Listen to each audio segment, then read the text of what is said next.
അസ്സലാമു അലൈക്കും വറഹ്മത്തുള്ളാഹി വബറകാതുഹു. ബിസ്മില്ലാ അൽഹംദുലില്ലാ അല്ലാഹുമ്മ സ്വല്ലി അലാ മുഹമ്മദ്. റബ്ബിശ്റഹ് ലി സ്വദ്രി വയസ്സിർ ലി അംരി വഹ്ലുൽ ഉഖ്ദതം മിൻ ലിസാനി യഫ്ഖഹു ഖൗലി.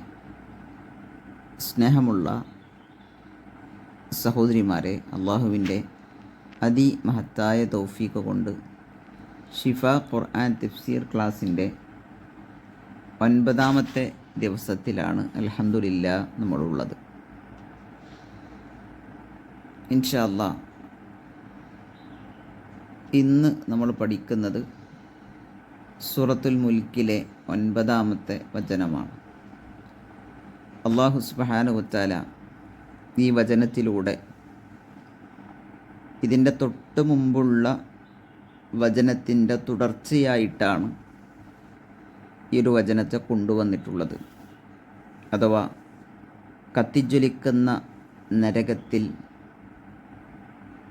സത്യനിഷേധികൾ, പാപികൾ എറിയപ്പെടുമ്പോൾ അള്ളാഹുവിൻ്റെ മലക്കുകൾ, നരകത്തിൻ്റെ കാവൽക്കാരായ മലക്കുകൾ അവരോട് ചോദിക്കുന്ന ഒരു ചോദ്യം കഴിഞ്ഞ ആയത്തിൽ നമ്മൾ മനസ്സിലാക്കി. അലം യഅ്തികും നദീർ, അല്ല നിങ്ങൾക്ക് നദീറുമാർ വന്നിരുന്നില്ലേ?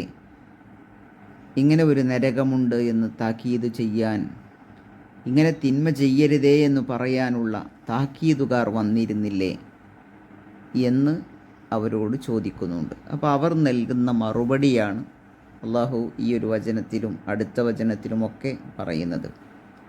ഖാലു ബലാ ഖദ് ജാഅനാ നദീറുൻ ഫകദ്ദബ്നാ വഖുൽനാ മാ നസ്സലല്ലാഹു മിൻ ഷൈഇൻ ഇൻ അൻതും ഇല്ലാ ഫീ ളലാലിൻ കബീർ. എന്താണ് പറയുന്നത്? ഖാലു, അവർ പറഞ്ഞു, ബല, അതെ, താക്കീതുകാർ വന്നിരുന്നില്ലേ എന്ന് ചോദിച്ചപ്പോൾ അവരുടെ മറുപടി അതെ.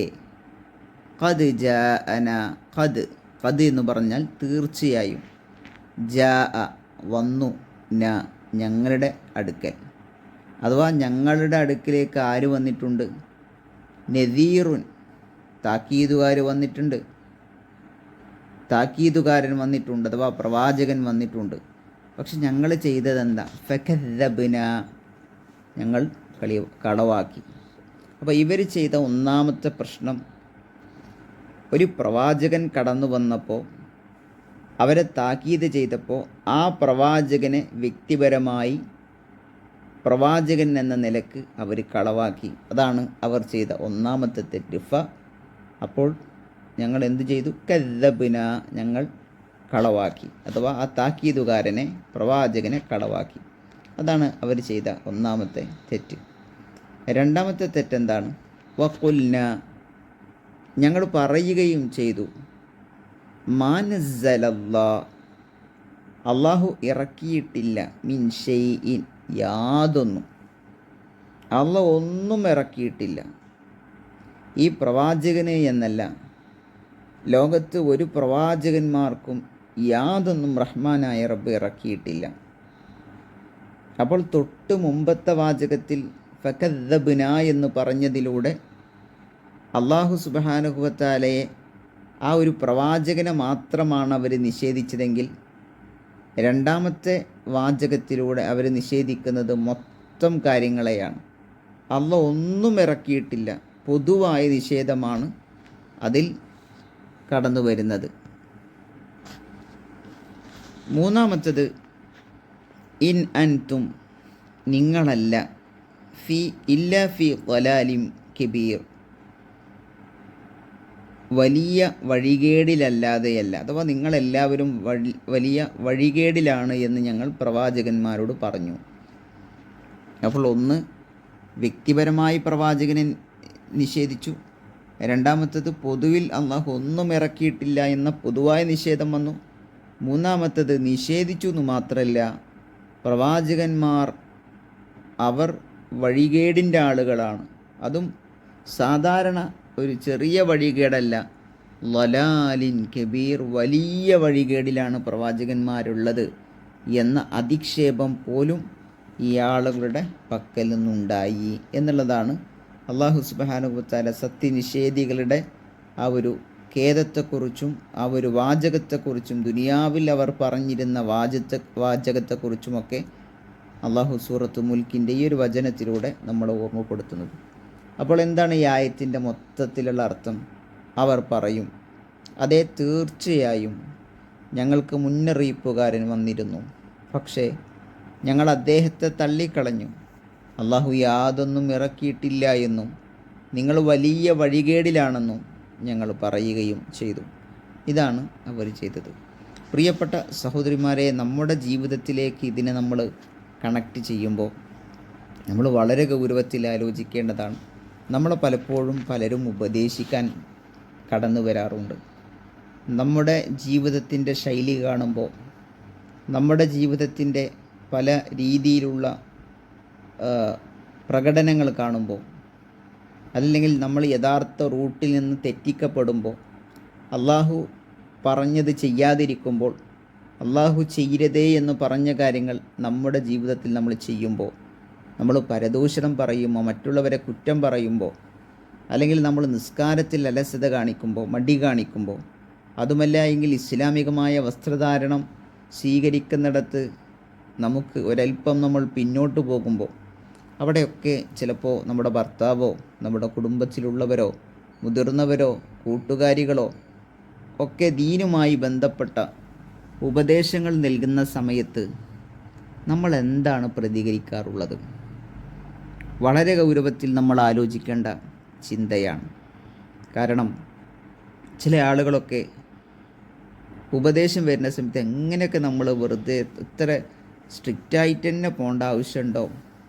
അള്ളാഹുവിൻ്റെ ദീനല്ലേ, ഇതിലൊക്കെ കുറച്ച് ഇളവുകളൊക്കെ അല്ലേ, അല്ലെങ്കിലും അങ്ങനെയൊന്നും അത്തരതൊന്നും ഇപ്പോൾ ദീനിലില്ല, അതൊക്കെ വെറുതെ ആളുകൾ ഉണ്ടാക്കുകയാണ് എന്നൊക്കെ പറഞ്ഞ് ഒരുപാട് വ്യത്യസ്തമായ രീതിയിലുള്ള പ്രതികരണങ്ങൾ, അല്ലെങ്കിൽ ആളുകൾ ഉപദേശിക്കാൻ വരുമ്പോൾ നീ നിൻ്റെ കാര്യം നോക്കിയാൽ മതി, നീ എൻ്റെ വിഷയത്തിൽ ഇടപെടാൻ വരണ്ട എന്നൊക്കെ പറഞ്ഞു. വിശ്വാസം അങ്ങനെയുള്ള വാചകങ്ങളൊക്കെ വളരെ ശക്തമായി അങ്ങനെയൊന്നും പറയാൻ പാടില്ല എന്ന നിലക്ക്, അതിൻ്റെ പേരിൽ നരകാവകാശിയാകും എന്ന നിലക്ക് തന്നെ ഹദീസുകളിൽ നമുക്ക് കാണാൻ കഴിയും.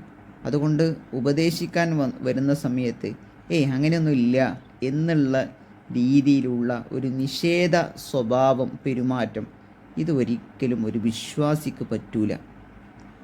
അതുകൊണ്ടാണ് വിശുദ്ധ ഖുർആനിൽ ഈ ആയത്തിലൂടെ ഇത്തരം സ്വഭാവവും ഇത്തരം സമീപനവും ഇത്തരം കമൻറ്റുകളും അത് സത്യനിഷേധികളുടെ കമൻറ്റുകളാണ്, അതല്ലെങ്കിൽ കപടവിശ്വാസികളുടെ കമൻറ്റുകളാണ്, അത് ഒരു വിശ്വാസിയുടെ നാവിൽ നിന്നും വരേണ്ടതല്ല എന്ന ഒരു തിരിച്ചറിവ് യഥാർത്ഥത്തിൽ നമ്മളെ സംബന്ധിച്ചിടത്തോളം ഉണ്ടാകണം.